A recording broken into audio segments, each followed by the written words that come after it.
Hello and welcome to today's video. In today's video I'm going to be discussing medieval punishments that should be brought back. A lot of medieval punishments were extremely cheap and extremely effective. Punishments that are effective are normally seen as cruel. However, I would like to present the case that floggings, chopping off of hands, and all that type of punishment isn't necessarily cruel.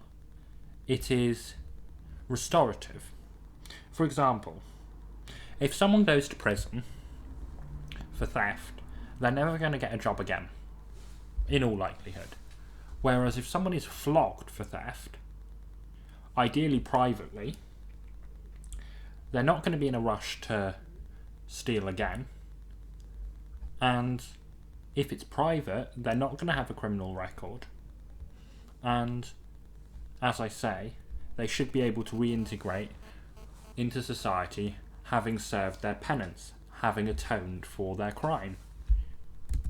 Flogging is a brilliant punishment. There are some parts of the world where they do flogging. The Middle East, it's brilliant in terms of low crime rates, because criminals know that if they step 1 foot out of line, they'll be publicly flogged. And public flogging is effective for 2 reasons. It's a spectacle. What public flogging, public execution, and public punishments do is they get the entire community involved in the dispensing of justice. And what this seems to do is it seems to discourage people who maybe would be considering committing crime from committing crime, not just by witnessing the flogging, but witnessing the reactions and the joy that is taken in punishment by the community. Labour camps are a very good punishment. I don't see why people should be put in prison and should just be sat on their arse all day. A lot of the arguments against labour camps and getting prisoners to work is prisoners can undercut local businesses. But the solution to that is, even if that is the case, which in a lot of cases it won't be, have prisoners dig holes and fill them in again. Dig holes and fill them in again.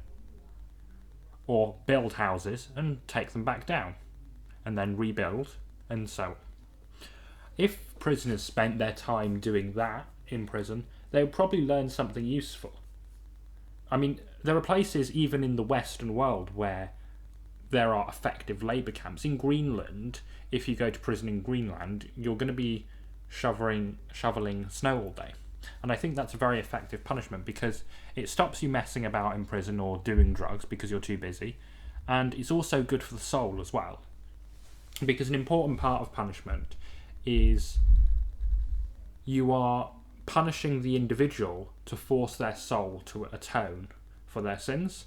So if someone is in prison for battery or manslaughter and they're digging ditches all day, it's more likely it's for them to atone for their sins than it would be for someone to atone for their sins if they're sat doing drugs in a prison cell or watching television. A walk of shame. A walk of shame. For those of you who don't know, a walk of shame it was popular in the 14th, 15th and 16th century. It's where a person is made to walk through the street and someone, normally a church figure, will shout, "Shame! Shame! Shame!" You may recognise this from a popular TV show called Game of Thrones. This actually happened in Elizabethan England.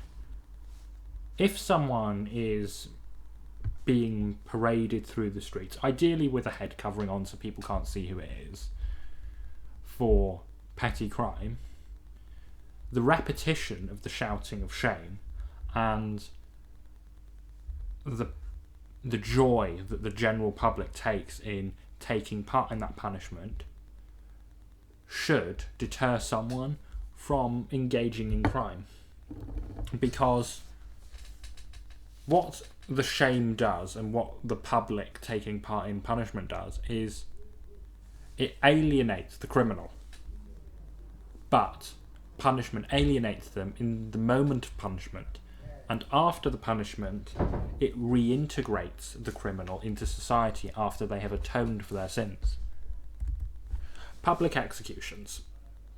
Public executions for those criminals who cannot be reintegrated into society, such as paedophiles, murderers.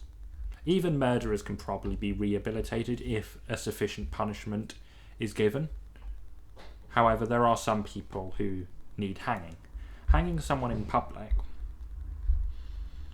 attracts a lot of positive public attention. I'd suggest that you watch or look at photos of public executions and see the crowd in those events.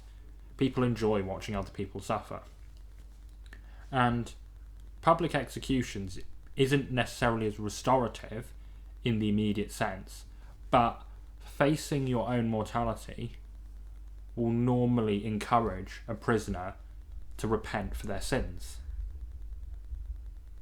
and hopefully should help their soul forcing someone to atone for their sins by hanging definitely would, for most people, encourage a strong atonement, and hopefully God will forgive them for their sins. Gladiatorial combat. Gladiatorial combat, it wasn't necessarily practiced as much in medieval Europe, but in the East it was certainly practiced about that time. And I think it's a good idea because it's a public spectacle, but also it allows individuals to be forgiven by winning their fight. And as well as the spectacle element, which I'm going to go into detail about in a moment, it also provides someone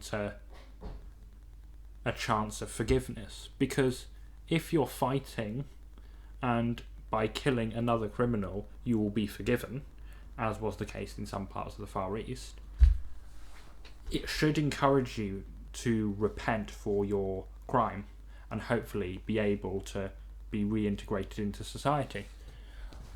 With gladiatorial combat, the public spectacle is probably the most effective part of the punishment, because when you have a public spectacle, it not only prevents or creates a deterrent, but what it also does is the punishment or the viewing of the punishment by the general public and the excitement that the general public have towards the punishment normally has a better dissuading effect on the general public. Because if you're a potential criminal and you see that the general public are taking joy in your suffering, which is what most people do when crime is punished, you're going to be far less likely to engage in crime, because if you do, you're not going to have any allies, you're not going to have anybody who will hide you, who will help you.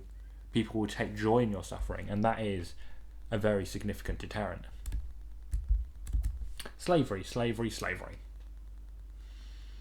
Putting someone to work as a slave for the victim of their crime is very restorative. It gives the person, the criminal, a chance to be forgiven and atone directly to the victim. And what it also does is it also encourages people to forgive.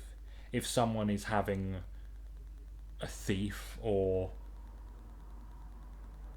someone who has assaulted you is your slave for a couple of years, a couple of months, it's going to be much easier for you as the victim to forgive the criminal. Thank you very much for watching. If you would like more videos like this, please let me know. Also, feel free to check out my Substack, which is on political and legal strategy. Also, if you need help improving your public speaking skills, check out my Locals channel, which I'll leave in the description.